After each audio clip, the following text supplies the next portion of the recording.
Jamie from Cherimoya World, and today I'm super excited to share my amazing tropical fruit tree collections with you guys. I started this collection back in 2018 because I love exploring tropical fruits in grocery stores. I love growing them from seeds and collecting other fruit trees that can grow in my local area. Over time, it's grown to become one of my biggest passions, and I just can't get enough of watching the trees grow over the years. In this video, I'll be taking you on a tour of my collection as of late October 2024, sharing some of the challenges I faced along the way, and showing you some of my most impressive trees. I'm growing these fruit trees in Austin, Texas, which is in US Hardiness Zone 8B. Many trees were featured in my various How to Grow from Seeds videos that I've made over the years.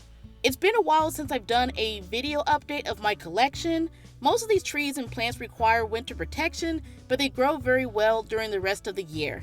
Due to the extreme Texas summer and a brief but powerful Arctic event in winter, I don't have as many plants as in previous years, but I'm happy to have my current collection of fruit trees that are several years old from seeds and after I bought them. Since most of my trees don't grow naturally in my climate zone and I'm considered a zone pusher, they will go into a winter greenhouse, which I'll feature in this video. I also have a large collection of dragon fruits and cacti, which I'll feature in a separate video. So the trees in my backyard appear as a jungle, but many are growing tall and healthy. In late spring and summer, my plants grow underneath a 30% shade cloth, which is enough to keep the intense sunlight and heat off them. Many of my fruit trees are in various sized pots, such as 5-gallon buckets and pots to 15-gallon containers. I transplanted many of them into their current pots last winter, and most of them flourished throughout the year in 2024, and some are closer to producing flowers and fruits. The fruit trees are mixed in with 4 o'clock plants. These night-blooming tubers grow naturally in our area. The plants grow tall and provide some shade from the intense southern sun. The plants are dying back now, but they've been another layer of protection for the fruit trees. So the first trees I'll cover are the citruses. Now this is my calamundine tree, which I've had for a few years now. It has a nice little flower and a nice cluster of fruits that are finally turning orange.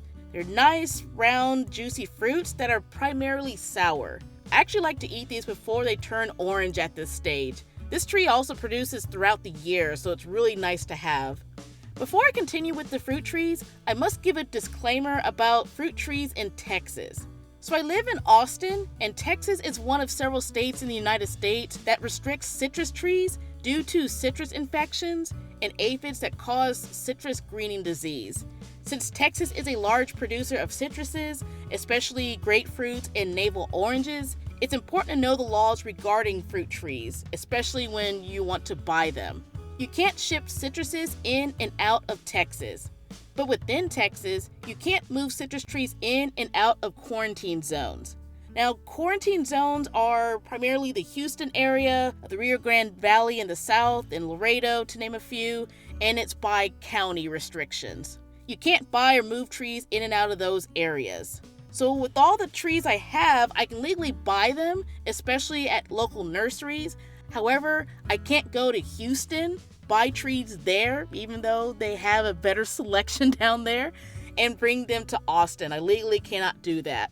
I say that because I have a new citrus tree called an Australian finger lime. Now these are very rare and hard to come by here in Texas. Only a few places sell them, and if they do, they're usually sold out or worse in the quarantine zones in Houston and the Rio Grande Valley. It's a very unique tree here. But basically, I saw this tree in San Antonio, which is not in a quarantine zone, and I paid $200 for it. And I could buy it in San Antonio and bring it home here in Austin. So I'm so excited to finally have this wish list tree, which is doing very well underneath the shade cloth. I anticipate it will grow its small fruits in the winter greenhouse. My Meyer lemon tree looks a little lanky, but it has some nice fruits that are finally turning yellow. We get a good batch of lemons each year. I usually wait till they're really fragrant and completely yellow to harvest them, usually in December. My Cherimoya navel doesn't have any fruit on it. Grasshoppers attacked it in the summer, but it's doing okay. It's grown since I transplanted it back in winter, and I hope it continues to grow more branches and leaves. This tree also produces 1 to 2 fruits at a time. For some reason, my kumquat tree is shorter, but it has more fruits than I thought. I love kumquats, and it's becoming citrus season, so be on the lookout for citrus fruits in your local grocery store. These fruits might be ready in late December or in January. I have a citron tree from seed that was featured in a video. It's looking great and very bushy. The leaves are a little curled, but grasshoppers attack them too. But it's doing very well now, and I hope it grows more into the next year. So this is a guava tree. It's not doing very well, but it's doing okay for now. My favorite Mexican cream guava died this summer, but this is a Thai guava tree. I hope to transplant it out of its 5-gallon bucket. Right here is my native dwarf Barbados cherry tree, and it's not looking good compared to last week. It may have been dehydrated or singed from the heat. It's struggling a bit, but it's still alive. Now these are 4-year-old pomegranate trees. They're not flowering yet, but they've grown taller this year. They're dropping some leaves at the bottom. I believe they're transitioning due to the changing season. The in-ground trees are dropping their leaves too. So even though it's bare, it's reacting to the changing weather and is going dormant. So these are my sugar apples, and they're dropping their leaves too. Their green leaves are turning yellow and dropping off the plant. It looks bad, but it's normal at this time of year, again due to the change in sunlight and weather. They should be okay as long as they're not dropping all of their leaves, then we have a problem. These trees did a lot of growing this year rather than flowering. I transplanted them back in late winter, and they're doing fantastically.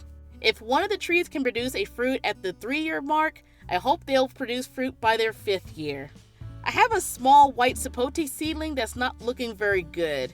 It's an old plant, but it's small. My 2 older white sapote trees died recently. I don't know if it was due to the extreme heat combined with swallowtail caterpillars eating the leaves. I moved the plants into the shade, but it was too late for them. Some smaller plants are still alive, but they're not doing very well. I hope to grow the existing ones out, otherwise I'll buy some mature trees. I have a potted golden nugget loquat tree. I wanted to grow a tree in a container since the in-ground trees in the area produce fruits for the first time since the February 2021 freeze. This variety should produce large fruits. Right now, my in-ground loquat is starting to grow its flower buds, so I hope to have success with my container tree later. Here are my Pakistan mulberry trees. They produce long mulberry fruit. They're doing okay this year. I think they attempted to produce in the spring, but hopefully they'll produce next year. I transplanted them into bigger pots last winter, and they're doing even better. So this tree is a tropical cherry tree called Zill's Black Suriname Cherry, and it's doing more growing than fruiting, which is absolutely fine. It's doing very well right now, and it's such a pretty tree. I bought this shortly after losing my star cherry tree, which I had had for 2 years. Last year, it finally started producing fruit, but last year's extreme heat killed it. So I immediately went out and looked for a tropical cherry tree, primarily in the Houston area. It's such a pretty tree, and I can't wait for it to produce next year. So this big girl right here is Tammy the tamarind. All this plant is her. It's crazy to see how big she is. Tammy is 9.5 years old from seed and is taller than me now. I also recently repotted her and removed some of the self-watering devices in the bottom of her 15-gallon pot, but Tammy is looking great in this weather. My next tamarind tree, Tamarindus, looks great with its large mushroom in the pot. Tam 1 is next to it as well. All the tamarinds are looking great and gorgeous. My next tree, Indica, has a lot of lighter leaves, which is new growth. The 3 tamarind trees are 6 years old, and they too are taller than me. They're doing great underneath the shade cloth, but could tolerate a little bit more sunlight. The cherimoyas are in the back and are 6 years old too. They're looking fantastic. In fact, I filmed them earlier in the day to look at the new leaf growth after being burned last month. I saw a large flower on one of the trees. A few of my trees have made flowers in the past, but this was the first time I've ever seen a flower this large and mature. I don't think the flower will set since it's the only one, but it was great to see my trees maturing and producing flowers after replacing their leaves. I have a small goji berry plant with a few fruits that I harvested earlier. It looks a little sickly, but it looks better than it did a month ago. I hope to transplant it out of its pot soon. I recently acquired some strawberry guava trees. They're in partial sun and I need to transplant them into bigger pots. I think they'll do very well in the winter greenhouse. I only have one sapodilla seedling, which is probably 5 years old now. It should have been bigger, but I didn't give it enough love that I should have. I lost my largest seedling last year when it was 4 years old. It looked great until it suddenly died from the heat. I have a few fruit tree seedlings growing, such as these Texas persimmons. I took the fresh seeds from the fruits and planted them. Over 2 months later, they're looking great. I also have some sugar apple seedlings that are over 2 months old. I have 2 chocolate persimmon seedlings coming up. This persimmon variety has seeds, and they're available in Asian markets, usually before the Fuyu and Hachia persimmons are available. I hope to plant more of these seeds soon. Unfortunately, I no longer have my American persimmon seedlings. They too were a casualty of the 2023 extreme heat. My feijoas, or pineapple guava trees, are doing great in their new containers from earlier this year. One of them, as well as my in-ground tree, flowered back in the spring. I hope to see more gorgeous edible flowers next spring. My 3 pawpaw trees are underneath the hackberry tree and are slowly regrowing after being burned in the previous month. Unfortunately, one might be dead since the leaves are gone and the trunk is no longer green. The other 2 trees are still alive since they still have their leaves and are growing new ones, but they still look a little rough. I hope to keep these trees in full shade next year since the summer months are tough on them even under the shade cloth. So as you can see, my tropical fruit tree collection is smaller than in previous years. Some fruit trees have also mysteriously died, but the current ones are doing great and are healthy. Many of them are growing so big and tall. They're getting as big and tall as the dragon fruit trellises. My largest dragon fruit trellis are 6 to 7 feet tall, and the tamarinds and cherimoyas are just as tall as they are.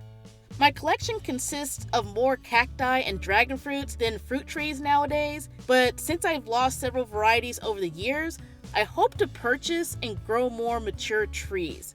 Because I have a rule, if I'm not growing the fruit tree from seed, I can buy a mature tree. So I am able to do that into next year. I'll soon put the plants into their winter greenhouse. This year it will face east and west instead of north and south. The greenhouse has several layers of greenhouse plastic, and it will be heated with electricity for average cold nights, and it will be heated by propane for the frigid nights. Every winter we have an Arctic event, so we will put propane heaters in the greenhouse. But until then, the fruit trees will enjoy the cooler and rainy November weather. I can't wait to see how they will grow into 2025 and to feature more of them in various videos. To see how my fruit trees are doing, make sure to check out my What's Growing series on YouTube, where I highlight my plants' growth and activities each month. Also, if you want to see my extensive dragon fruit collection, check out the companion video in the description or video card. And also, if you want to see previous year's updates and tours, check out the tropical fruit tree and dragon fruit update playlist in the description. And don't forget to like and subscribe to my channel for more videos about exotic fruits, growing exotic fruits, gardening, outdoor crafts, and more. Thank you.